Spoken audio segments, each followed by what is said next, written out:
Hi everyone. Hi, Julie. Okay, here we go. You're gonna get a headache. Why? I'm just warning you. I'm loud.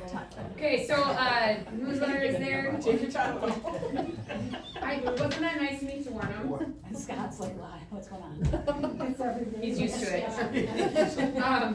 So yesterday was our Veterans Day program at the intermediate school, and I think it was one of the best ones yet since we kind of took over from the amazing programs that were once at the middle school. So huge thank you to the whole committee. Jamie Nelson did a fabulous job being the presenter of all things during that, and the band, and Kelly Belil with all the things, and just bringing in that history of the flag. So it was a very powerful Veterans Day program, let's just say that, and lots of positive feedback from the ones who were there. It was just really nice to see and honor everybody there. So before you go on, Julie, I just love to add that there was a video that was made about the history of the flag, and it was recordings of our students' voices mixed in with a couple of veteran voices. It was so amazing, and there were 3 moments where I felt like sincere emotion during that event based on what they presented and how they presented it and what they showed. Really surprised. I told you I cried. I did not cry, but I felt big emotion. Yeah. I was watching at home and I wish the video was available because I could tell that it was amazing. captivating people, but it did, of course, through We Are Osceola, which I was grateful that I had that opportunity to still tune in and see the program. I missed that piece of it, so you could tell it was powerful. Yeah. It was very, very Yeah, and it's, I mean, I, at the end of it, sent out the video just to all 4K4 staff if they wanted to share it in the classrooms, but that's a good point. I mean, I could easily send it out to families as well, just that video piece, because it's very impactful. So that's something that we can work together as a veterans committee and get that sent out. Also this month, in October, last month, Parent Connections went great at OES and OIS. Lots of steady flow, learning that, learning and growing as we go with just 2 grade levels down at the elementary school. We probably only really needed 1 night. So the second night, it was kind of like crickets, but didn't really think of all that as, this is just new this year, but everybody was there, good attitudes, and they got a lot of work done, our teachers, so that is always a good thing. Also during Parent Connections, we had our fall book fair at the intermediate school, and get ready for this, it was our biggest sales of all time, and I know that because there's also somebody at the table who would know this because she's a big part of our book fairs, but the most ever in the history of Osceola, the book fair, the sales, $8,876.76. Wow. Next in line was maybe like 6,000. We made it to 8, almost 9. Almost 9. That's awesome. Isn't that cool? And then That means there's books going back to the classroom. there it is. Yes. Books are going back in the classroom, and we were able to fill and refill our book vending machine that kids will earn the coins, and then it's just like you get a can of pop, but really it's a book. So, And she shopped at the fair and even has money left to do more, to get more books in more in kids' hands, so it's really cool, especially when it's their profits to spend, so. yeah, it's shocking. I couldn't wait to tell her because I knew she's a little bit competitive. We win for sure. Huge. Another exciting thing about books and reading and all the things that happen at the lower levels is tomorrow, author Matt Hegarty, he is coming to visit both buildings, OES and OIS, and he's a graphic novelist for children's books, and he writes, there's probably like 8 of them that I believe the kids in our lower levels know, and the one that he's going to be presenting and reading tomorrow to kids is called Lumberjackula, and it's it's cute, and it's a Battle of the Books one, and we ordered a bunch of them, and families can purchase that, and he's going to sign them for the kids, and it's going to be this huge amazing thing, and he's coming in an RV that he just needs a nice spot to park it, because we don't even have to pay for a hotel. He just brings his RV. Hashtag light goals. Yeah, so yeah, it's a cool thing. Gonna be a graphic You also designer. have a prior student who's 24 years now, who's just coming out with his new book, and it's a 4-book series called Bad Dog. who would also be a fun author to come into. I mean, it's incredible what these, It's it's a so young cool. thing. Yes, it's so cool. And a way that this author is going to make an even bigger impact is his whole journey, even up until now, he's dyslexic. So being able to express to kids like, hey, this was really hard for me, but look at where I am now. Because we still have a ton of struggling readers, and it's showing like it's okay. Like you're still gonna be an amazing human being. So that's exciting. And then we're wrapping up. Oh, thank you PTA. They are helping bring this author in and donated some funds for us to help with the cost of the author. Jamie Nelson and Diana Newman are the ones that are heading this and pulling this into the libraries. Teachers have been working very hard to wrap up trimester 1. After Thanksgiving break, our first report cards will be going out. And then lastly, Clint Strum is here too, so we've revamped and kind of revised a little bit of our safety drills for the younger levels. And if you click on it there, if you would please, Trish, we've kind of brought together 2 different models.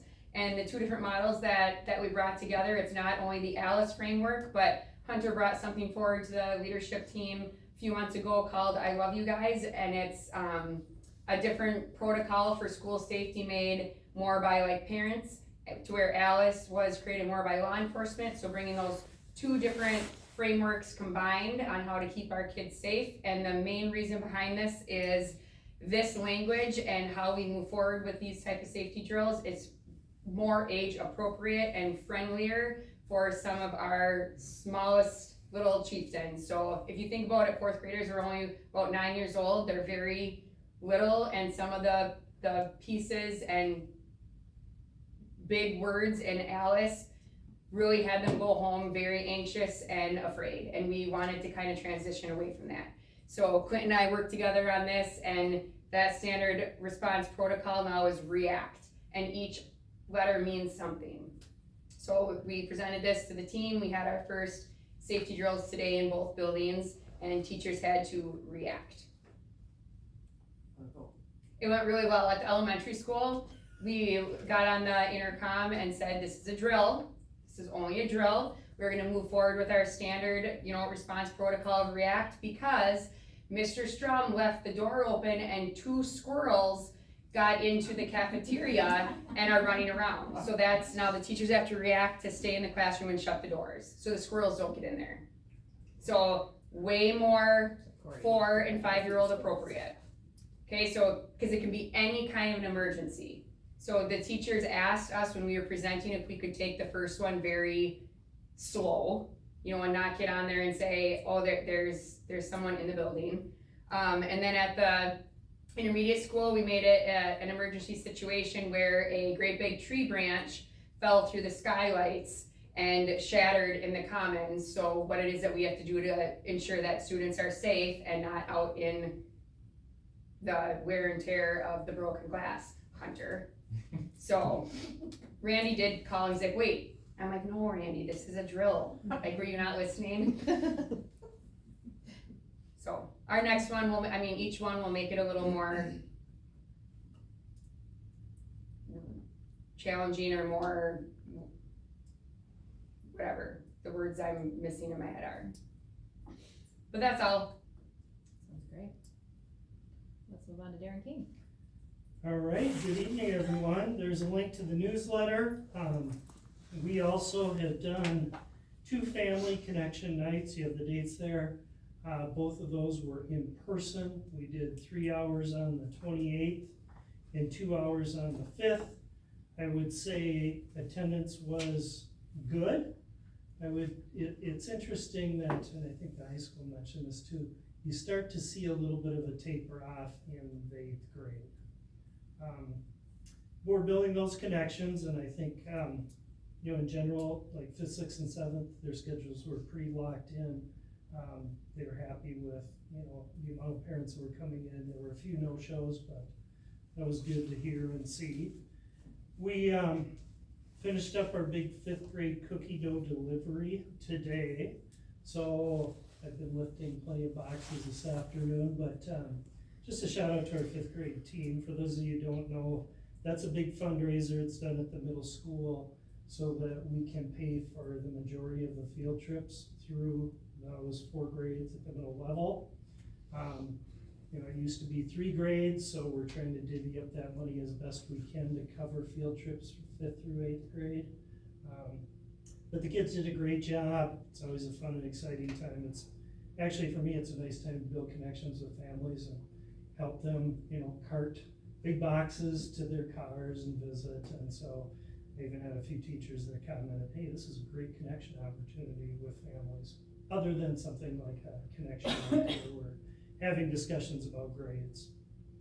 We completed our Alice drill on November 5th. We involved our SRO in that. We did not involve squirrels in our drill. It was a full evacuation. I think it was nice to have some different eyes, and Hunter was part of that too. And there were a few follow-up things that I need to email teachers on, but I thought it went well. We've also done one hold in place, which is different. That's not an evacuation. That may be like a medical emergency in a hallway, or a student that's extremely dysregulated, and we just don't want other kids to see that. First quarter grades are available online in Skyward. As far as I know, this is the first time, I don't know in the past they've done that. We've always sent grades, snail mail out to parents. So there was some communication with that and making sure they're able to access those standard grades online. The progress reports for our unique learners were sent in the mail. Okay, so parents also received those. We celebrated our students of the quarter, one for each grade. Take pictures, we have plaques in the front of the building, and they also get a $10 gift card, so we try to do that. And I always send a quick little congratulatory email to the family before we put the name and the picture. We don't use the last name, but in our newsletter. In our Pride Update ratio, 6.2 awards to 1 stop and think ticket. And here I share that. I just want you to know we also spend considerable time going through that data, whether it's a PD day or a staff meeting. For example, our last staff meeting, we looked at the breakdown by grades, we looked at the breakdown by gender. One thing that was nice to see, and we've grown in that compared to last year, is at the middle level, we have about 50% male and 43% female. And there was a little disparity with that last year. As of last week, our Pride Awards were at 58% male. So it's nice to see that. We still have work to do. We have a disparity with like our stop and thinks and our ODRs, which are office discipline referrals, but we're having those conversations and just trying to provide each student in middle school with what they need to support them in their successful learning experience. Awesome. Scott Newton. Before we get to the wrestling component here with Coach Mr. Hahn, just a reminder, we get fall play this week, Thursday through Sunday. Thursday, Friday, Saturday at 7 p.m. and then on Sunday it's at 2 p.m. Kids been working hard and they were doing a practice today as well, so a lot of excitement around that. This is an update. This is also with Coach Hahn. He shared every year for the last 4, maybe 5 years now, the middle order has done an NBC Cup. It's where they've kind of taken the placements of how the teams do at the end of the year and just kind of do the competition, mostly between the AVs, they kind of have little bragging rights a little bit. But this year, after the fall season, the Chieftains are leading the way right now. We had a pretty successful fall overall. And with the work with Coach Hahn, he does with his coaches, we're heading the winter season and expecting, like anything else, there'll be bumps and bruises along the way, some peaks and valleys, but Coach Hahn and the coaches we're looking forward to a great winter season. And another thing, just to update, since we're pretty much at the end of trimester 1, just a little attendance update. This was a goal of ours. We started last year. We're increasing our attendance rate at the high school. And currently this year, we're at 3.5% of our students are considered high risk. It doesn't mean they're quite there yet, but they're the kids that right now, whatever that we have labeled, or not labeled that, but identified as. And what that means out of the school, it's about 17 kids. So we're kind of working with those families, those kids, and how to increase their attendance at school. Last year's attendance rate was the highest in 5 years at 93%, which means 93% of our kids only missed 10% or less of the school year. So that's a big improvement as well. I think before that, we were like upper 80s, so never terrible, but also, you know, and then go back to COVID, but then it's trying to get people back into the realm of things and going from there, but also came down to our connections we have with parents and the kids and some meetings that we had with them. So the next phase in, we go into it next about the wrestling, or do you? Sure. Okay. So I'm gonna pass this over to Coach Han All to right. discuss. All right, so, go ahead and clickety-click. So prior to 2020, girls just wrestled with the boys. There was some success there. There's a girl from Tomahawk that maybe, was she a state champion, the girl from Tomahawk? She was. Yeah, Yep. so she was probably, She wrestled internationally too. She was very good. yeah, she was a stud, but after, let's see, 2020, clickety-clickety, in June 2020, the Board of Control came out and said, hey, we're gonna actually recognize girls wrestling and give them the girls state tournament of their own. So then, in order for us to ensure that we have eligibility for our girls to be in that, we had to then register girls wrestling with the WIAA. So that way, if we had a girl that wanted to participate in the girls state tournament, we could do that. And then in 2022, they had their first state tournament, lacrosse, and then the rest of them have all been attached to the boys state tournament in Madison.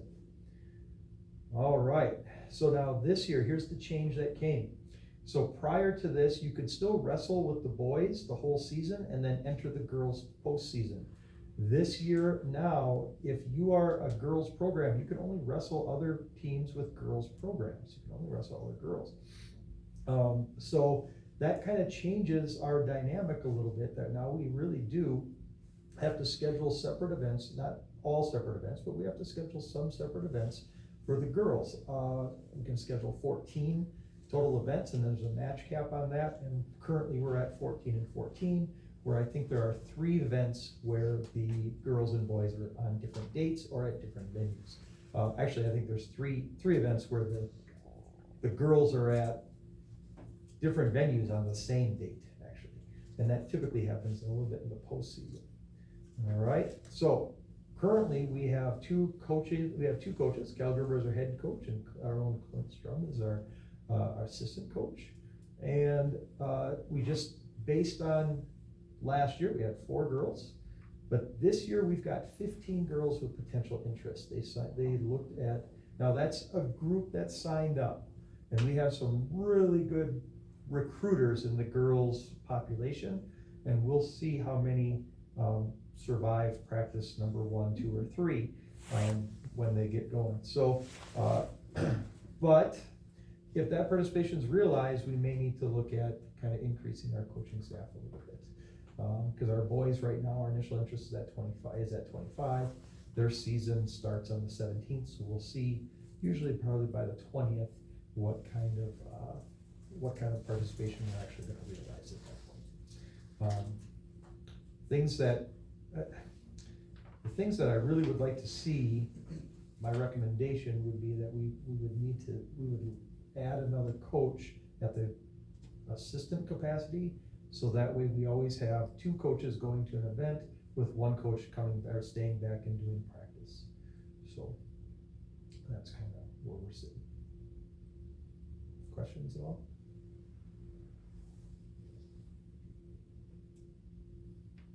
This would follow pretty much our standard coach hiring, third coach procedures of the past. But this happened like head whipping fast. When Jeff and I were talking about it, those of you who've been around, we added tennis and soccer, right? You had to be a club sport, then you had to do this, and then you came on. That's not how wrestling happened. It just happened, and so here we sit. And the idea also of having 3 events at different venues, we're gonna need to make sure that we have 2 adults with the boys and 2 adults with the girls.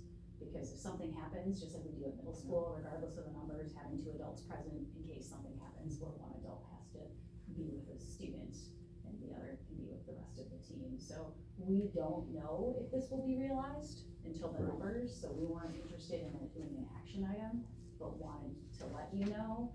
And also, if the numbers are realized, it's generally not we bring it back to the board for a coach, this is where the numbers are, and then you'll see it as here's the new coaches that we would add, because we still need to post it and go through that process.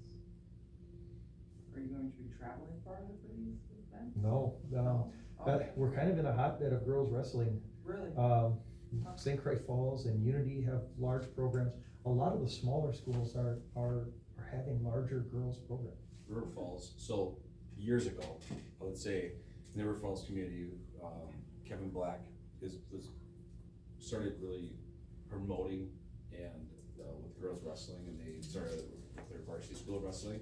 So it's not something that's necessarily new, and I would say the WA, girls wrestling's always been part of it, Okay. right? It just so happened the numbers, I would say in the last so many years, it just started to way expand, and part of it goes way back to wrestling probably almost leaving the Olympics. And then what happened, people started promoting it and saying, hey, let's get our numbers up, and that's how they started going after promoting for girls a lot more than they did beforehand, right? So now you got River Falls, St. Croix Falls, Unity, you look around, Menominee, there's some programs, Holman's got 35 girls out, I mean, so it's becoming a much bigger thing. Because nobody wants to run in basketball. No, and, well, yeah. You run wrestling. Yeah, and what happened too, was this whole wrestling thing, it wasn't like, like also a new sport, it was there already. Right. So WA just kind of like shifted, they had this going, and they just created another lane without even, that's just what they did, right? So they created a state tournament to keep those things going. And so it became us, do you have girls wrestling? Yes, we do. You gotta click yes in order for those girls to be able to wrestle at the tournament level. So 2 years ago at Amory, we had 3 girls that wrestled at the sectionals.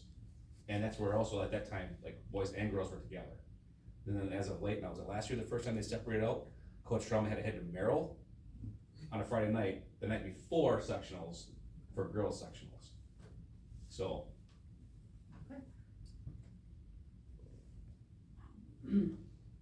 More opportunities for Exactly. girls. I'm assuming we won't lose participation like for basketball or for weightlifting. I don't know what other What about sport in the powerlifting? winter. Yeah, I don't think we will, I think we've got enough athletes walking the halls that it seems to be a more of an opportunity than a switch for most kids. There's definitely some excitement about it. Questions for Scott, Jeff, or Becky on this item, or Scott's update? If not, we'll move on to Amanda Meyer. All right, so I linked in the November newsletter there, and then we've had 2 parent connection opportunities so far. One was your traditional in-person that happened a few weeks ago, and then last week we created a 2-hour time frame for teachers to put in some time just to communicate home. So that communication could be like maybe they had a concern academically or behaviorally, but we also tried to encourage a lot of positive conversations heading home. So what we've seen at the high school, I think our first round of traditional conferences this year, we maybe had 30-35 parents come in. That's not very much of our high school population, right? So the goal of this was to be able to communicate with as many parents as we could, whether that be positive or something that they're looking for some support on. So they did that last week. They could fit that in their week however they wanted to, just had to be able to communicate home somehow. Just wanted to let you know about a couple of kind of unique educational opportunities that are out there right now. So we have our CNA course going right now. This is the 2nd year of it. We currently have 4 girls in that class right now, and they'll wrap up just mid-year. It's a semester based right now. So there's 4 from Osceola and 4 from St. Croix Falls at the Osceola Hospital completing that course. That's been a really strong program for us. We hope they continue to keep that going. We met with an opportunity for kids to get their CDL. So, I mean, that's a high need for kids and something that they have to be 18 for, so it's a little bit challenging that senior year to try to get them into it. But just learn how they could get their driver's permits and prepare for that, and then go take their test and the self-pacing that happens with that, and then hopefully some potential jobs right after that. So kind of cool opportunity that's hopefully coming up for our kids. And then right now, St. Croix Falls is offering an advanced manufacturing course, so that's kind of something that we've pushed out to our students a lot. And then Northwood Tech is offering a dental exploration day, just to again get some more career opportunities out for our kids. And then lastly, just a quick ACT update. So starting this year, districts have the option to test ACT or pre-ACT over the course of 2 days. So completely new. If you think about forward testing, in middle school, we spend about a month spreading that test out because there's so many tests at that 8th grade level, so we spread those out. So we are gonna take advantage of that 2-day testing. You have to test your reading, your math, and your English test in the first day, and then the second day can be for science, and then juniors would also take the writing test that second day.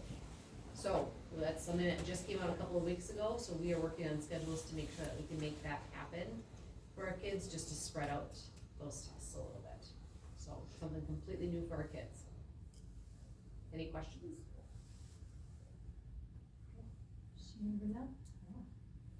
Entering into a quiet time.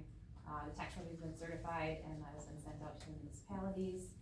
We have finalized the 25-26 budget, so now we start work on the 26-27 budget, and we are in the final stages of the audit.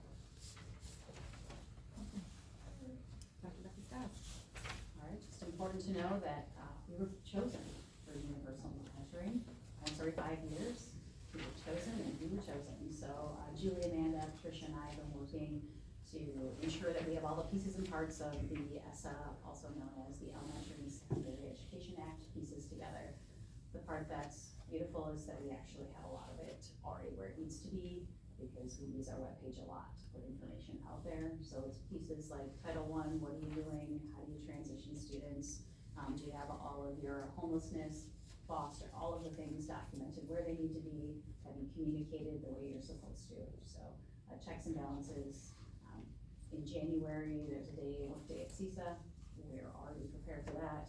And then they evaluate all of our stuff through a portal, so they don't come on site.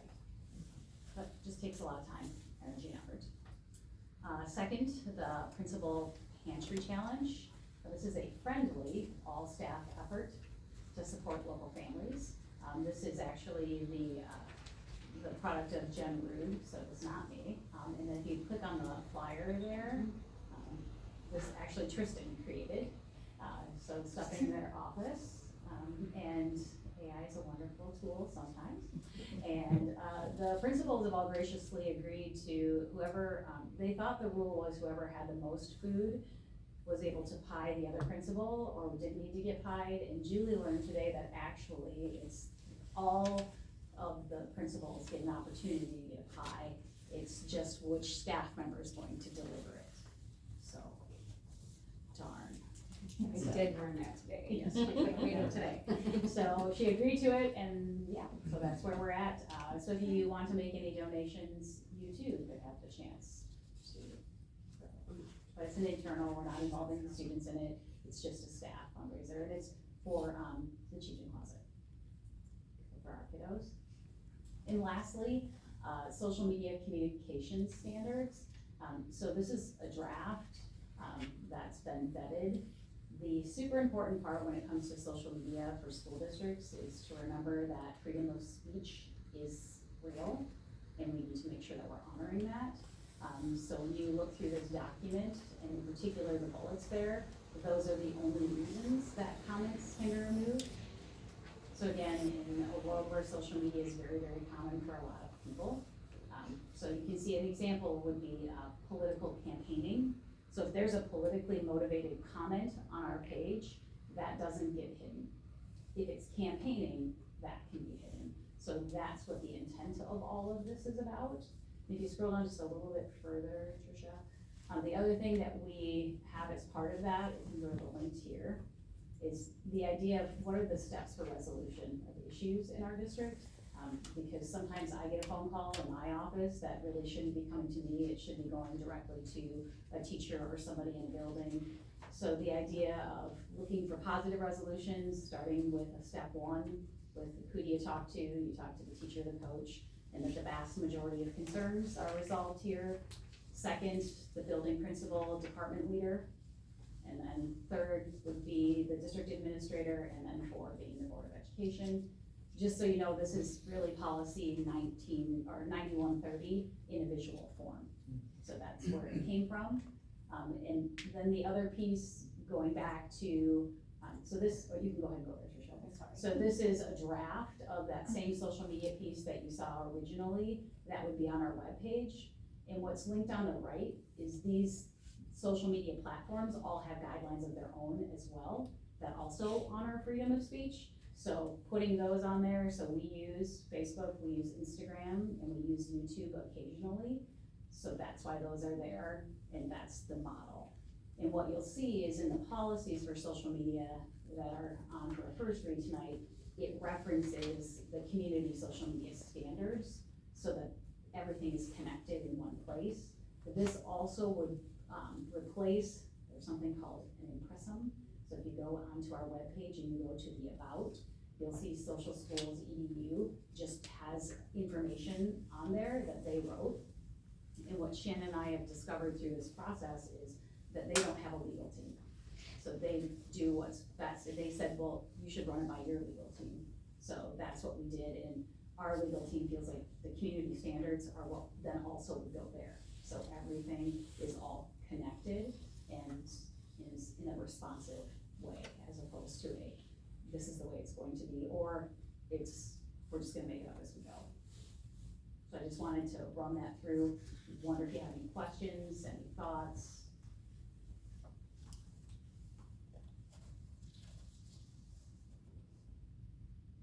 So then who's, I mean, I know that social media. Social Schools EDU, Thank yep. you. Are they then writing comments and going through it? They or- monitor all of them, and then they send them to me, and then I need to make that decision. I feel better about that.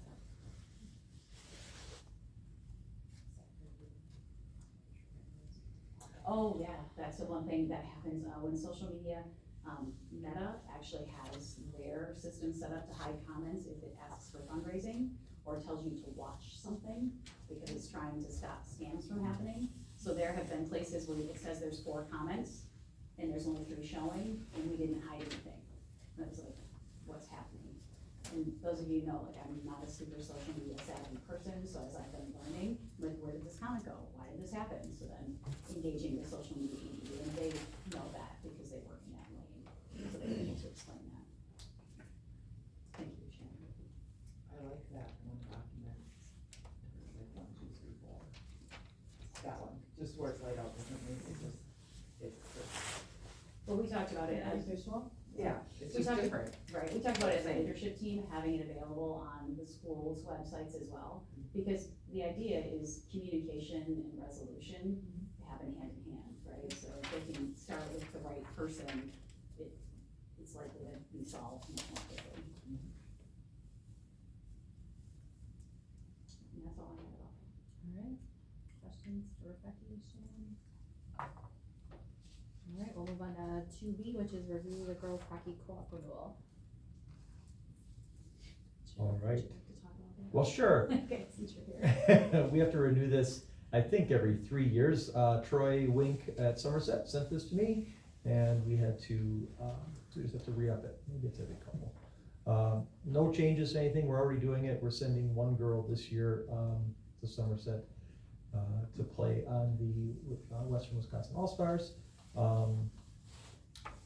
They are part of our athletic code, but they also have a code book for Western Wisconsin All-Stars as well. But this is just the document here. We have to get school board approval to be part of the co-op. Just so that the WIAA knows that you guys are approving it. Sounds good. Questions for Jeff? Awesome. Because it will be an action item later in the meeting. Alright, brings us to item 3, which is learning and growth, 2024-2025 state report card. Okay, I do have that. I think we're all gonna do it, so we're just, yeah. Go to slide 2. Keep going. Yeah, there we go. Yes. Perfect, alright, I'm gonna talk you through what's changed, cause there are always changes that are happening.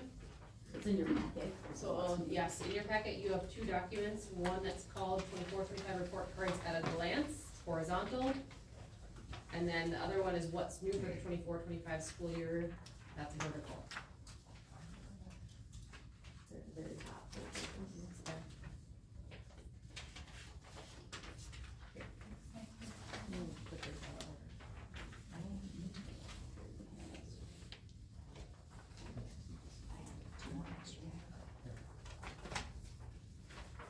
Okay, good, okay, so I'm gonna start with the what's new part, and then we'll kind of go into what we can compare by looking at that at a glance. So what's new, you can see that the scoring ranges have changed. So they're just slightly different, that affected us at the high school. We stayed the exact same score but moved categories. So those scoring ranges changed and that did affect us. So just so you can see where each of those 5 stars land for points. That happened this summer when there were a group of about 25 people that met and made those changes. The next thing that changed was that typically you'll see our report cards in the past have looked at 3 years worth of data. This report card only shows 2 years worth of achievement data, and that's because Forward had some changes to what their scores were, so then we only have 2 years to look at. So that's kind of the biggest change for right now. The next one is test participation. So, within our district, we have really high test participation, close to 100%. We don't ever get there, we haven't gotten there in the last couple of years, but we were really close to that. When you don't hit that, when you're below the 95 percentile, you get marked on your report card for that. Now that looks a little bit differently, they just put like a little information button underneath your score to identify that you had lower test participation.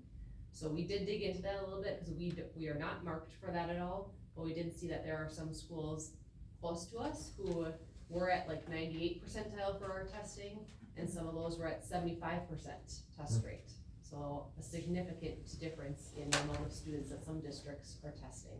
Now, it doesn't go into account for what your score is on your report card, it's just a note on your report card. Let's remember, it used to do that. Yep. It used to take away 5 points off your report card, but it doesn't any longer. So that was one interesting thing. I'm gonna save the 3rd grade reading, because Julie's gonna talk about that when it comes to the intermediate school report card, so we'll skip that one for now and come back. And then the other one that affects us is that at the high school level, we now need to, we always report on it, but now it's on the report card for certain violations of state laws or local laws that occur on school property during school time. So for an example, this is on our high school report card, so anytime that we have something that's connected to or that we identify as disorderly conduct or the use or possession of a controlled substance during school hours on school grounds, goes into Skyward, which connects to DPI. So those things are reported out on and we're given a number for that. So if you look at the high school state report card, you don't have to do this now, but we have 1.8 and the statewide average is 1.3. So that's us digging into, like, did we label something differently than we maybe should have in Skyward when we entered that discipline in, or what does that look like? Okay, so that's new for us this year, so we'll be looking into what that looks like. Those are the big changes. So when you go to your report card at a glance sheet, the horizontal sheet, there are some very important things that you can and cannot compare from last year's report card to this year's report card. So on mine, I just highlight them when I'm going through report cards, so I don't know if that's something that you wanna mark, but you're at the very top, that number 1, overview, and right below it, it says student groups, they're both labeled number 1. You can compare those from year to year, so that's, I mean, those are comparable, nothing has changed there. Number 4, the priority weight areas, you can compare those from year to year. Those numbers are going to shift, and the heaviest weight is on your economically disadvantaged students. So when that part goes up, when we have more economically disadvantaged students, more weight goes on the growth category. So they have a formula to figure out those quartiles, but more economically disadvantaged students equals more weight on growth. Okay. Number 6, that growth, we can compare from year to year. And number 5, on track to graduation on the right-hand side. I guess that's not actually number 5, it's just next to number 5. we can compare on track to graduation as well. Now, it's not the same students, but it is looking at the exact same data. So on the left-hand side of that, number 3, where it says score summary, the overall score, that cannot be compared from one year to the next at this point, because that data and those score ranges have changed. So they're not equal to each other last year, even if they're the same point value, they don't mean the same, so we cannot compare those. And then underneath that, the achievement and target group outcomes, we cannot compare those from year to year right now either. So we're gonna go over a lot of different information today, which as we look at our individual buildings, it's a lot of information to take in, so I'm sure you're gonna be overwhelmed with 4 buildings worth of information, but just ask questions if you have any.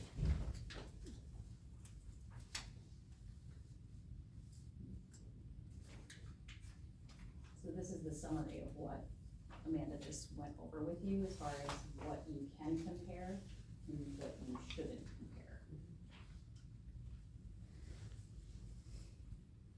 Okay. All right, so intermediate school, grades 2 through 4. So, last year, this is last year's data. So remembering that 5th grade is not in this, 5th grade is now at the middle school. So looking at this of our enrollment of 275 students. The positives, we're gonna start with first, and those positives, we scored overall at 77.6, that exceeds expectations. That is, we went up from last year, but again, comparing all of this, it's different. It's different than it was before, but it's also exciting to see, numbers go up. So exceeds expectations. The next positive here, the value added, we are all above the average, and the average is a 3.0, so you want a 3.0 or higher, the higher the better, and we are above average in math across the board. So that's when you're looking at this page here where you can see these little blue dot things. You always want the blue on the right side of the line. That's something that Becky has taught us for years, so anytime that those numbers there are not on the right side of that line, that means that value added piece is something that we need to really work on, and it breaks down different pieces for you. So we are above average there in math. We were not in reading. We are above the state average in achievement for both ELA and math. So achievement is the right now, that score of how the students are right now. Achievement, very different than growth. Growth is over time, achievement is right now. And then that 4th bullet point, going back to what Amanda was talking about. So some different pieces that are new. This bullet point here is how we're reporting with Act 20. So we all know that in 2023 with the Wisconsin's Act 20 came out. Now what's going on our report cards is whether or not at the end of 3rd grade, students can read, okay? And they're scoring that with the forward reading and the DLM ELA results, and it's either meeting or advanced performance levels.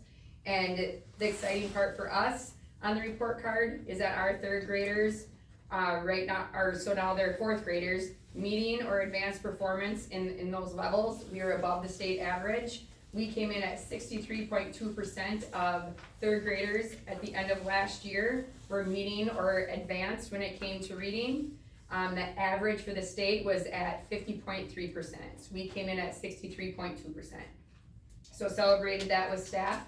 In our areas to grow, we're always looking at 80% of students.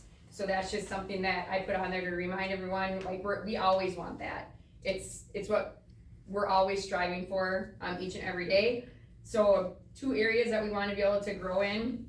We are below the state average in growth for our students who are identified in the target groups. And target groups mean that they're identified that they are more struggling. We need to be doing something more for them. They need to be in some different interventions. And when we look at that group of students, we want nothing more but to be able to grow them. So again, looking growth over time. So when we get hit with those target groups and we're not growing them, the state is like, whoa, like what's going on? So showing we need to be putting some more supports in place to make sure that we are growing those groups of students, and that's for both ELA and math. So though with our amazing interventionist team and with the different, back table work and things that we are doing, we need to be able to do more. And so that's something that was presented to staff. And then our last one here for areas to grow, we are below the state average in growth for all students in ELA. Okay, so growth over time. And so some things that we have brought forward to help support us with growth over time in reading.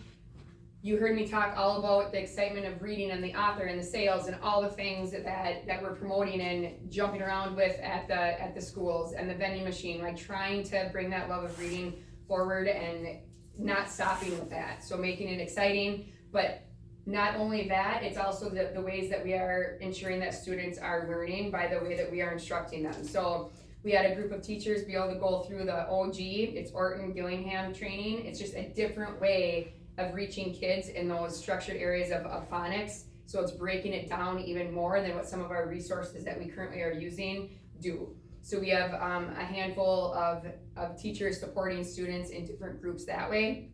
And then also this year, that when we talked about the Harvard study with the MORE project and bringing that excitement of reading through students through science. So bringing in some other ways of tying in why reading is so important and how, with that reading, it's moving forward with science experiments and the different pieces with science. So our first grade team is moving forward with some of those pieces right now, and students are loving that science piece and being able to pull in those reading pieces.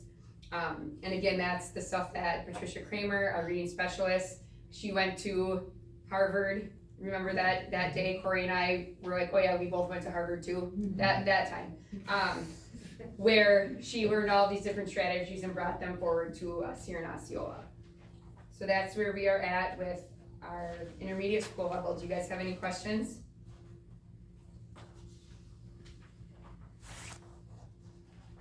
It's all good stuff. Our learning and growing is never ending, and each year we learn new things and try new things, so. That's where we're at. Ready for the middle school? I'm gonna step up here because I can't see from back there. So, very proud of our staff and students here. When last year, obviously adding a grade, and then we had some new fifth grade teachers that hadn't taught fifth grade before.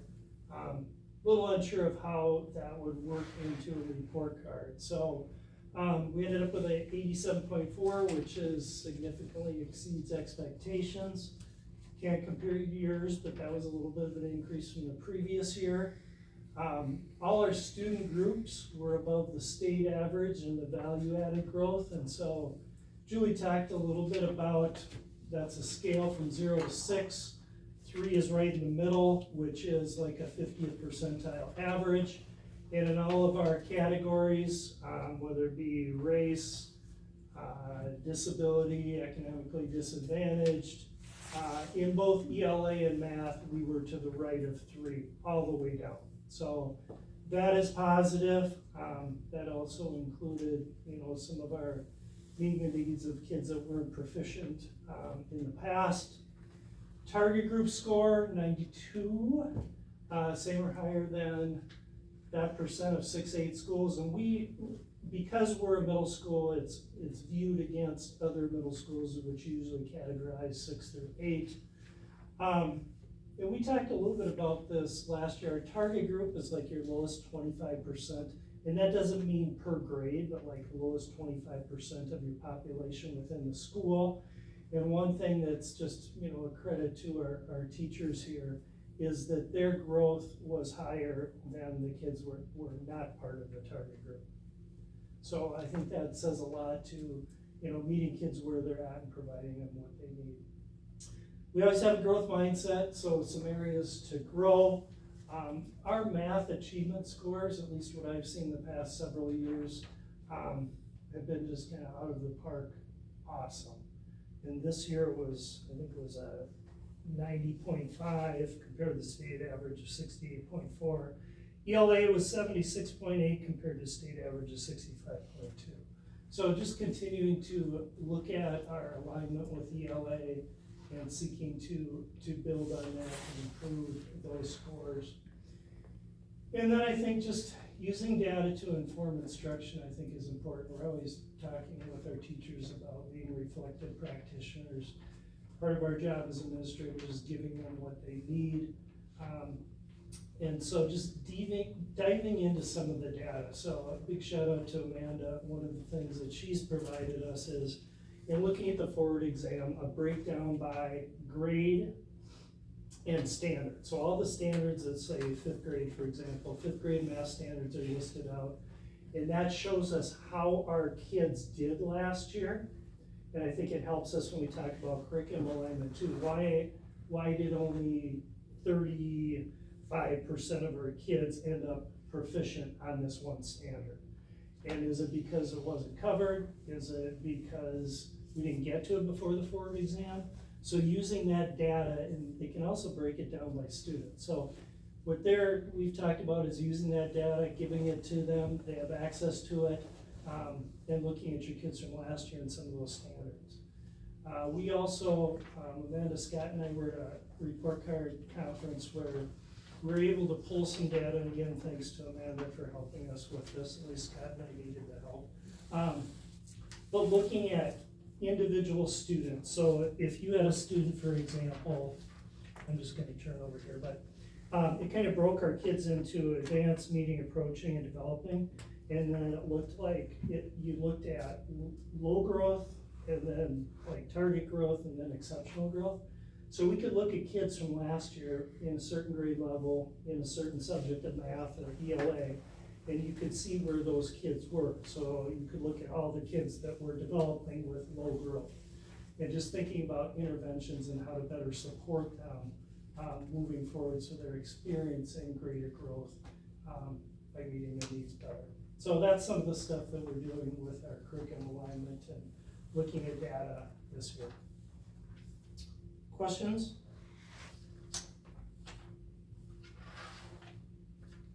All right, thank you. Thank you.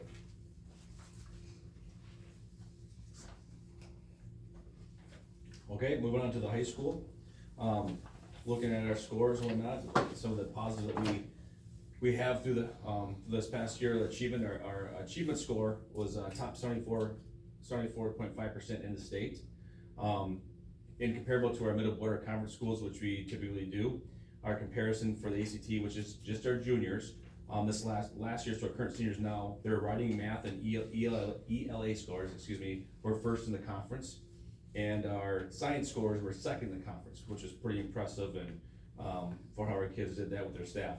One thing that we're also, some positive for us are accelerated courses, and that means like our AP offerings, our DACP offerings that we have for our kids on the accelerated track to a certain extent. Last year we also added English, Honors English 10, which we have 25, 30 kids in that class as well. The other part which I already spoke on is our attendance growth. And one thing that you need to do to have kids learn is their butts in the seat. So that was a focus that we looked at last year as well. Areas to grow, of course, and just like anybody else here, that's a big thing that we have up on our wall, of course, is be better today than yesterday, be better tomorrow than today. And one thing that we're gonna talk about here is we're gonna talk about our overall growth in both ELA and math for all students. And then the number two is the pre-ACT 9 and pre-ACT 10 score for ELA and math achievement. Are areas that we're definitely investigating right now and looking to improve on. As we were investigating last year, we kind of saw some of this trend kind of happening. And as a result already, last year, moving to this year's schedule, we increased algebra to make it a full year course. And the base of the ACT, approximately 38% of the ACT is algebra-based type skills.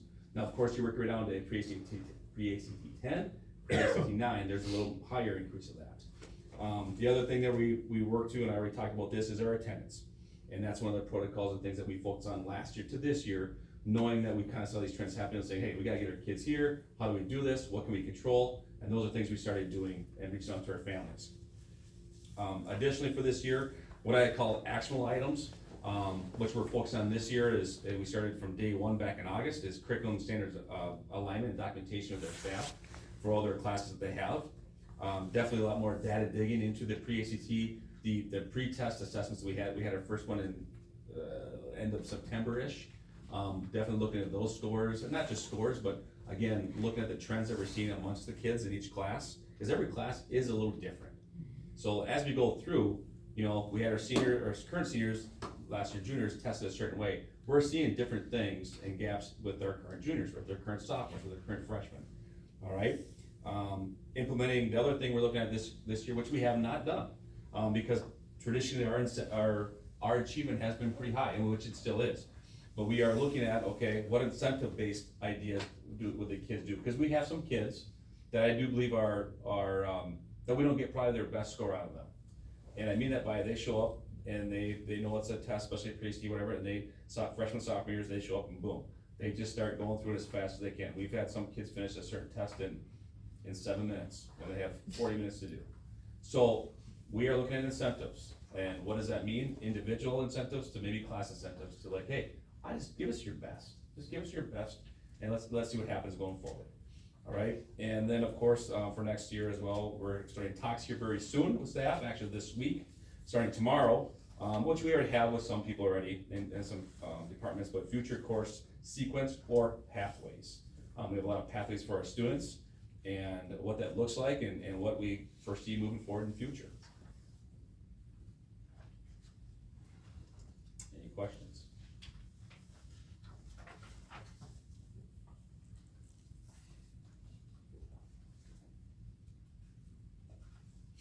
Alright, so I'll talk just a little bit about the district report card. Again, just a reminder, right, this is not a picture of how successful our students are. This is the forward exam, the pre-ACT exam, and the ACT. That's what's factored in here.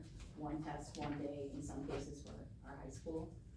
For middle school, it could be over 9 days at the intermediate school, taking math and ELA. But some areas that we can grow for sure, and you've heard this outside of the middle school, is growth in ELA and math. Right, so it's looking at where do kids start. So they have something called value added, which you saw the boxes, and you know, I love this kind of data to look into to say what do we need to do to ensure learning. And at the high school level, it has always been achievement, and now it's achievement and growth. So we have to look at all of those. So for growth, ELA and math across the district, and achievement of our target group. So we're doing a great job for achievement overall. If you look at our positives in math and ELA, we're in the top 18% in the state as a district. That's something to be really proud of. Our on track for graduation, which these are the 4 pillars, right, that talk about what kids being successful. This includes attendance, which you heard us talk about, but our 3rd grade ELA is at that 90 or 79.7 compared to the state. Look at our 8th grade math, 96.4 compared to the state at 69.3. When they talk about success indicators in college, they talk often about 8th grade math. And I'm not saying all of our kids are going to college, we would never ever say that. But when you're talking about those people who have that goal, we're setting them up to have success. You heard Amanda talk a little bit about test participation. We test our kids. We don't opt out. Could we? Clearly we can. We saw that's happening right close by. But our test participation is 99% in both ELA and math across the district. So this is grades 3 through 11, because we test all of those grade levels. Even though we're not supposed to compare, right, we're supposed to use this as an internal document. I think the other tricky part with a state report card like this is you're talking 2 or 3 years worth of data. You're talking a tool that's supposed to be communicating to parents, to students, to staff, to school boards, and a community. Having one tool to try to do all of that is really, I mean, it's like 9 pages long. Like, to be able to flip through and get all the information that you need, it's tough to do. So oftentimes people just look at the overall score, and that's where they land. So it's out of CISA, out of 39 districts, we're number 15. And then as a district as the whole, out of 421 districts across the state of Wisconsin, we're 162. It's a lot to look at. It's a lot to look at, and remember, this just was released yesterday publicly. Amanda and Julie have pulled together the notification that will go out to all of our families, and it will be on our website. There's nothing to hide here. You need to know that we have been digging into it in anticipation, since the beginning of October. We've had them in our hands, we've had conversations internally about them, but they just haven't been public information. And assumptions are hard, right? Because when you look at data over time, like you lose points from a student who is advanced that moves to proficient, but they're still proficient overall. It's a lot, we use it a lot, we talk about it a lot, but we also don't wanna overemphasize it. And all of these assessments test what Wisconsin expects us to teach our kids. So that's another piece too. But there's more to a student than math and ELA. And that's what we're looking at here in these reports. Questions for the team on the state report cards? Alright, seeing none, we'll move on to item 4, which is finance and operations. 4A is facilities planning.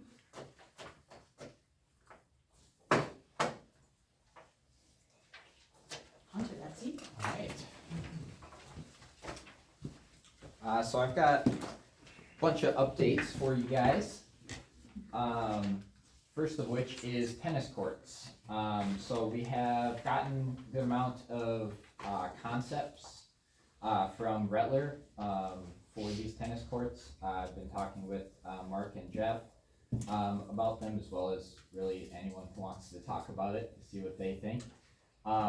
So I have some designs here that we are looking at. From what I have heard from Mark, we are looking at between 8 and 10 courts. 8 courts gets us to be able to host like large tournaments, conference, regionals, stuff like that. 10 courts gets us to be able to host like multi-team tournaments, tournaments that are only happen in Eau Claire currently, because that's the only place that there's 10 courts that are usable. If we're looking at USTA grant funding, we hit a max of $200,000 for new construction. So that is why with the final 2 courts there's pickleball lines on them. We can play high school tennis with pickleball lines, but we can't get USTA funding for that. But USTA caps funding at $200,000, so we would use that up with the 8 courts. So that's why in these 2 concepts, we have pickleball lines on those courts. And then we have the last one here with just 3 banks of 3. Another thing to look at is that if we are looking at post-tension concrete, we can only pour up to 3 courts wide, and then it has to be a completely different pour. So that is why for something like this, it's not just 2 pours, we would have to do 4 for that. So that just factors in on the cost side. And as you can see, we have a little bit to deal with the hill there, so we're trying to figure out if we have to kind of slope around a ramp or do some stairs up the hill just to kind of tie it in with the concession stand there. But yeah, all of the options have a large center viewing area, and that would be able to hopefully have spectators sit there, and then also for coaches. So we are currently going through concepts, and I will be getting pricing from Rettler on all of this. They will hopefully be able to give us pricing on all of these options, and be able to get asphalt and post-tension concrete pricing as well, for both of those options, because there is a little bit of a price discrepancy. Post-tension concrete is about 25% more. It also, there's a lot more that goes into it, so planning wise, it costs more. But, one thing to think about, is, funding for this. The USTA requires us to have basically the entire thing planned out before we can go to them and ask for a grant. So we have to do, like construction documents, full plan, have it all bid out, ready to go, and then we submit it to them. They then do an internal review, make sure we've met all of their codes and regulations. They'll probably come out to the site, check it out, and then they will make a decision on the grant. And then we can start on construction. So we can't start on construction until that's done, so it's a little bit of a gap in the middle of the process.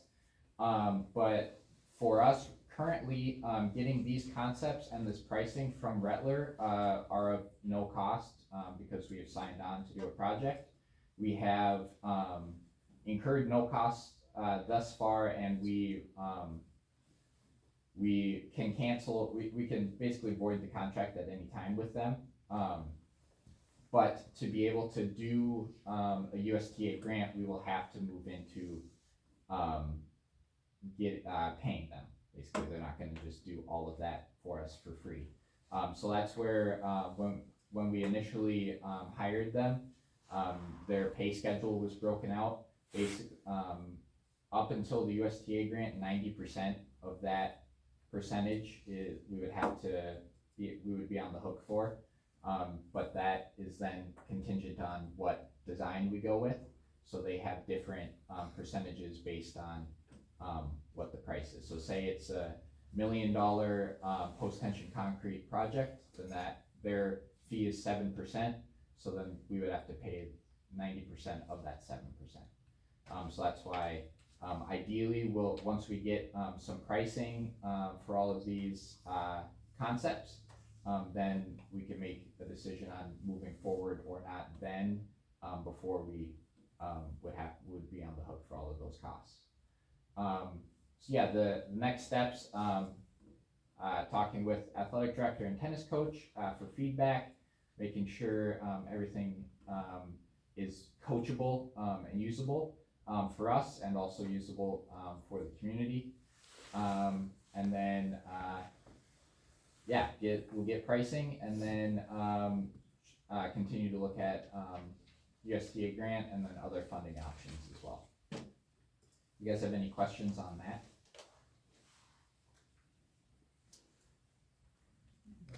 No? All right.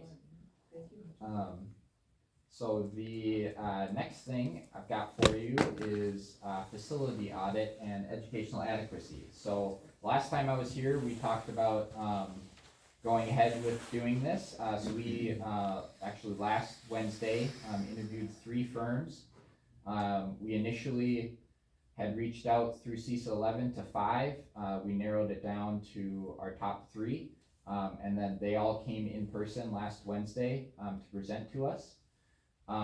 We listened to Myron and their partner ISG first, and then CD Smith, and then Kraus Anderson last. And then given the final product and the cost as well, we decided to go with Kraus Anderson for this project. So this is, I've got some slides here from Kraus Anderson, and kind of gives you what we'll be getting as a finished product.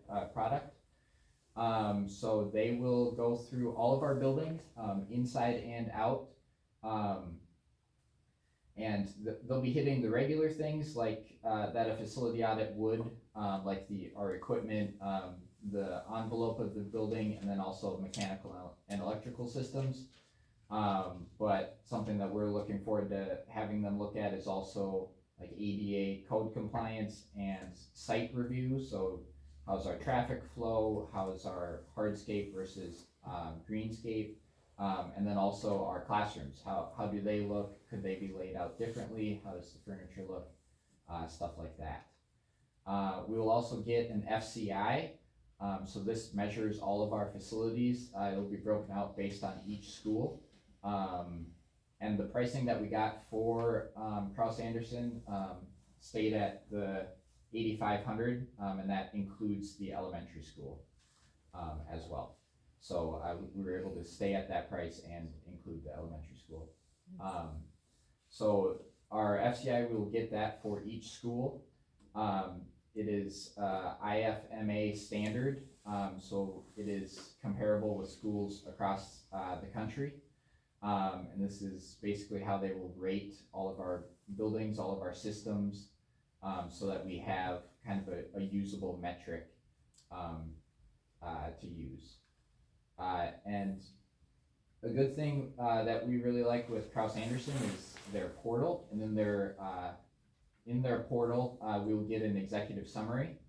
And that is where, this executive summary gives basically all of the main points into, usable, like charts and graphs and stuff like that, so that, it's very easy to communicate, to everyone.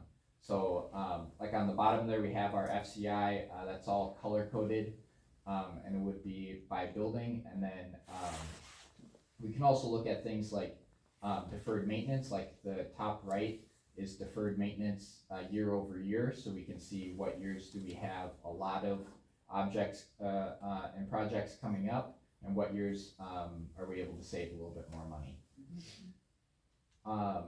And our FCA will, stay alive, so it will be continuously updated, and in Kraus Anderson's portal, we're able to link in, pictures of each thing. Something that I really like is that we'll get the make and model of absolutely everything in all of our buildings, so then when I need to order parts for, say, a boiler, I know exactly what I'm looking for, I know exactly what I'm ordering, I have pictures of, the boiler itself, so, all of that will be laid out, in a, nice spreadsheet, like on the bottom there. And everything is, kind of broken out for inflation, so if there's a object or product that, needs to be replaced in 5 years, say, we'll chart that out based on what inflation would be in 5 years, and then what our replacement cost would be for that. We'll also be looking at educational adequacy with this study, so just how our spaces are designed, for our staff and our students. Making sure, you know, we're looking at not just behind closed doors in the, HVAC and boiler rooms, but also all of our classrooms and common spaces. And that is our classroom moving in the shop. Yes, yep, that is a picture of our, metal shop. And then also we'll get a financial analysis. So this on the bottom is a school, that Kraus Anderson just did, where they consolidated from 4 buildings to 2. So that's just a cost breakdown of, what they're saving by doing that. So we can look at, similar things. We'll get, compare costs of maintaining all of our buildings. So that kind of fits into the operational piece of, like how can we be as efficient as possible. And then we'll also get communication support. So they will kind of take all of the data from our, facility study and, put it into, like a slide deck, or put it into pamphlets, or basically whatever we, choose to go with. On the right is a video that Cumberland did, for their Facebook page. So just a bunch of ideas like that. And along with that, they said that yes, they can engage with us now, so we can have a facilities audit page that says, here's where we're at, here's what we're doing, kind of the timeline to be as clear and open as we can. And then, yeah, so that's it on, facility study. Any questions on that? How long do they say this might take them? So they had a, timeline for us. It was a rough timeline, Sure. but it was, kind of wrapping up in that like March, timeframe. I think it'll be a little bit quicker than that, given that we're already meeting with them on the 20th. to kind of kick everything off. So I'm thinking this will probably, be complete by like January, February, if we're able to get started on it.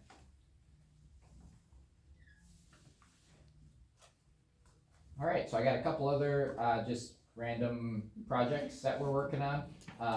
One is new soap dispensers, everyone's favorite topic. So we are targeting an install before Thanksgiving. We're doing that, after school hours, so don't impact students. We're able to get a little, Osceola logo on there. The price, is pretty substantial. We're saving $4 per case, which is a case of 2. But each case will have, that's supposed to be 4,000 milliliters instead of 2,400 milliliters. So we're getting little shy of double the soap for less. So Any bit helps, Hunter. yep, yeah, So, trying and to also save. we're battery operated, so we're saving. Yes, batteries. Yep, we'll also save roughly $700 to $800 a year just in battery costs. So they're all gonna be manual. And you will see students doing that, they'll sit there, there's no soap left. Mhm. We had that with the paper towels. Yep. Coming out. Another project, we actually just finished this today. I was replacing a motor on the dust collector. It's only 3 years old, but for whatever reason, it shorted out. It actually tripped the breaker in the whole area, so all the lights went out in the shop classes, which was pretty fun for a half hour trying to figure that out. But yeah, it's the motor on the very top. It's about 300 pounds, so it was a challenge to get the old one off and the new one back up there, but we finished that up today. And the replacement cost for that motor is a little over $2,500. We also had to replace the pump for the hot tub. This one only lasted 2 years. In doing this, we realized that one of the valves for the system was actually leaking, so we had to replace that valve as well. We think that kind of made the pump overwork for the last 2 years, and that's why it went out so quickly. But yeah, this is something, both of these last projects are projects that we've done in-house. Bruce installed this spa pump on his lunch break, which he knew everyone wanted the hot tub back up and running, so he did that as quickly as possible. And last one, Adam and Paul handled the motor. We've also been looking at fencing at the elementary school.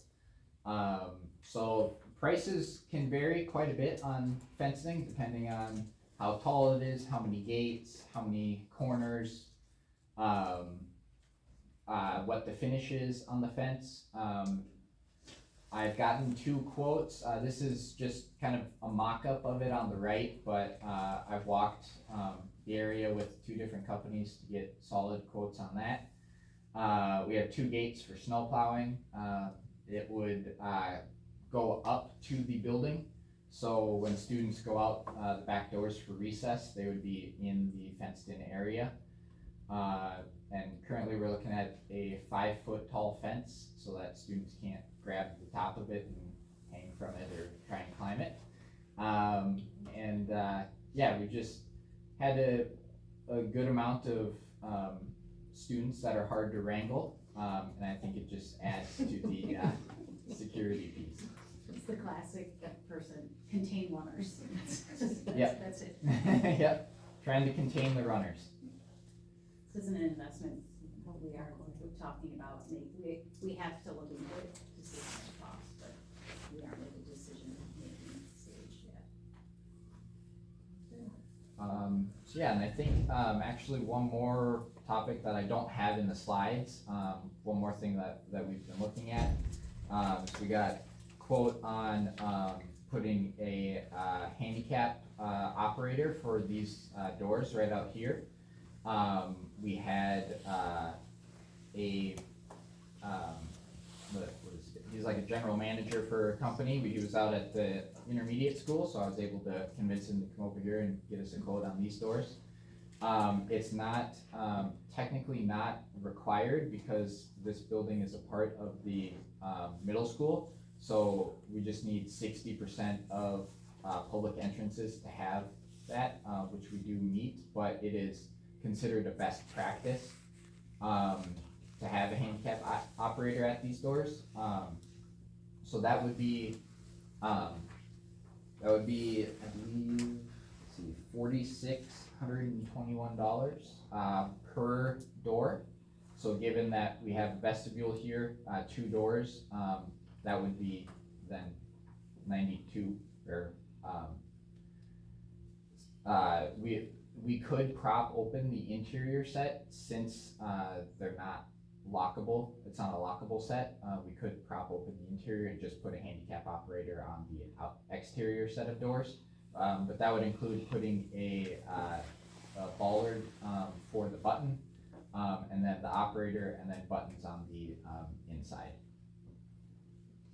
Just something to consider, because we talked about it. Questions for Hunter? Thank you, Hunter. Yeah. Alright. Item 4B is board development. Like a handy dandy flyer for us to talk through, so I just have to try to remember all the pieces. So we did this a couple years ago. It's basically a tool that WASB offers for free for us to take and give us results. There's a small cost if you want deeper analysis, but it's a survey that all of you would take, and those are the 9 areas in which you rate where you feel like we are as a team. And then the items at the bottom talk about what we consider if we're fully achieved, mostly, partially, not achieved, or not sure. I always love the not sure answer, just not quite sure about where we are with this. But just wanted to know from y'all, because Tricia and I are getting emails about the survey, if you wanted to take it, because then after you take it, once the results come back, we, in the past, have had a work session where we've talked through each one and had a conversation. So something for you to consider. I don't know, those of you who have taken it, if you found it valuable or not, so I just wanted to bring it to the table. What's the cost? Do you know? It's free. Free. There may cost if you want like deeper Large results. deeper. Was it 2 years ago when we did this? We used to do it every year. We didn't do it last year. And I just didn't wanna say on behalf of everyone, let's do it, until we decided. Cause if we do that, we're gonna spend time filling it out, then we really owe it to come back and review it, so. So I don't know that we need to make a decision right this second, but if you want to email Becky and I offline and just let us know if you would be interested. If we don't hear, we'll assume that you're not. How's that? Fair? Sounds good. Item 4C is the 2026 Wisconsin State Education Convention. Another cute flyer. So that's January 21st, 23rd. And again, it's an annual gathering of school board members, administrators, and educational leaders across. Its keynote presentation takes you as board members through opportunities to learn and grow, essentially is what it is. What happens there, you can see that, right? Keynote, there's breakout sessions. It's an amazing opportunity, like when I've been there, to meet with other superintendents and talk about from across the state that I would normally not interact with at all, and board members, about how they do things, and also listen to the presentations by those folks as well. The exhibit hall has been amazing. Like I told Jeff, I went there and I learned about turf for baseball fields that I didn't know about, because they actually have it there. So that's something I would have not even considered. I mean, Baldwin had it, but never even thought about that. So the exhibit hall also is a great piece. And then I put on there why people choose to attend. And, you know, it's the broader statewide landscape, connect with other school board members. I put the price on there too to register. I think it's $325 a person. So the next steps would be to determine who wants to attend, if anybody at the table wants to attend, and then there's also a delegate. I didn't put any details about delegates. I thought we had already picked that. Yeah, we did it at our annual, but. But the delegate has to be there, so I don't know if everybody, so something for you to consider, and you then would need to know so that we can make plans. would say isn't dumb. I find this incredibly valuable. Take my 4 PTO days off from my regular job to attend, I just think it's so valuable. I would like to attend. I understand not everyone can attend. I just. I would say probably same rules, if you're planning to attend or you hope to attend, then let's reach out to me and Becky, and then we can go from there. You don't have to go all 4 days, you can go part days if you would like as well. So I But don't you have to go. should figure out who the delegate. Well, we can do that once we know. Okay, Does anyone else want to? alright, alright. That brings us to 4D, which is the first readings of policies 166.1, 4213, 7540.02, 7544, 8420, and 9150. And as you can see, there's only 5, yay, that makes people happy. Yeah, it's way better than 15. And you can see, some of them have very small changes, like, looking at the consent agenda piece. If you look, we took all of the same things that we had in our original, and the only addition is the second, reading of policies. The, student supervision, the expected standard for care, it's the exact same thing that we have in for, certified staff, we just didn't have it in for support staff. The 7540.02, the web content apps and services, that's where, we've removed some pieces and then added in the community standards, in those next 2. And the last one, the use of cameras and other recording devices in, the school safety, you're gonna, Amanda, talk a little bit about, the new requirement for the state report card. So that policy is, being revised because we have to add some additional reporting.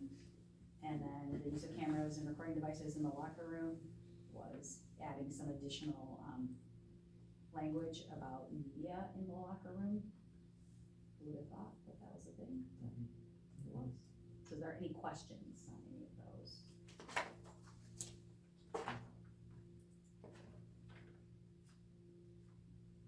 Not seeing. It is, 6:27, we're planning to be back, we'll take a 8-minute break and we'll come back at 6:35 and we can be in again, that's not bad.